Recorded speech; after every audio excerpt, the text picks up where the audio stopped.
અમદાવાદનું અપંગ માનવ મંડળ દિવ્યાંગ બાળકો માટે એમની સેવાને લીધે ઓળખાય છે, પણ હવે આ સાથે પર્યાવરણની સેવામાં પણ તેઓ જોડાઈ ગયા છે। દર વર્ષે 3 લાખ લીટર કરતાં વધુ વરસાદી પાણીનો બચાવ કરીને ભૂગર્ભને રિચાર્જ કરે છે।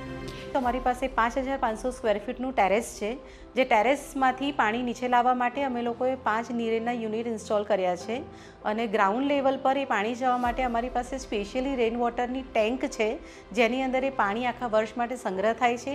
એ ટેન્ક જ્યારે ઓવરફ્લો થઈ જાય છે તે અમારી રેગ્યુલર ટેન્ક છે, જેમાં બોરવેલનું અને મ્યુનિસિપલ કોર્પોરેશનનું પાણી આવે છે, એમાં એ પાણી સ્ટોર થાય છે, જેથી બોરવેલનું પાણી અમારે વધારે રેની સિઝનમાં યુઝ કરવાનું આવતું નથી। એટલે એક તો ઇલેક્ટ્રિસિટીની બચત થાય છે, પાણીની બચત થાય છે, રેની વોટર બાળકોને સિઝનમાં પ્યોર સીધું જ મળી રહે છે અને એ વોટર પણ જ્યારે ઓવરફ્લો થઈ જાય ત્યારે પછી એ અમારા જે જૂના બોરવેલ્સ છે એને અમે રિચાર્જ બોરવેલમાં કન્વર્ટ કર્યા છે।